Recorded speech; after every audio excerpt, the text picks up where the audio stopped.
Turk estrada yulduzi Tarkan haqida yomon xabar. Assalomu alaykum aziz muxlis. Agarda kanalimizda mehmon bo'lsangiz, kanalimizga obuna bo'lishni va videolar davomida bir dona like tugmasini bosib qo'yishni unutmang. Siz uchun butun O'zbekiston bo'ylab travertin va atochentolarni ustalarimiz 12 viloyat bo'ylab tayyorlab berishadi. Travertinlarimizga 10 yil garantiya va barcha mahsuloti o'zidan bo'lgan travertin 100 ming so'mdan boshlanib 150 ming so'mgacha. Mana bu ko'rib turganingiz 100 ming so'mdan tayyor bo'lgan atocentalarimizdir. Sizga ustalarimizning raqamlari kerak bo'lsa, mana bu yerda yozilgan raqamlarga qo'ng'iroq qiling va barcha xizmatlardan foydalaning.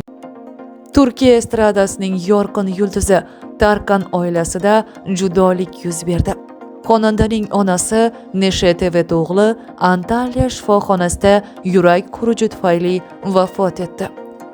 Onasi vafot etgan paytda Tarkan o'zining Yevropa konsert safari doirasida Germaniyada bo'lgan. Onasining vafoti haqida xabar olgach, u darhol Istanbulga uchib kelgan. U yerda payshanba kuni dafn marosimi o'tkazilgan.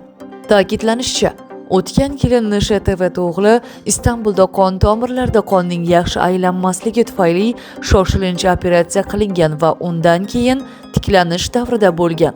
Biroq so'nggi oylarda u yana bir bor oyoqlardagi muammolari tufayli klinikada davolanayotgan edi. Ming afsuski, u yerda vafot etdi.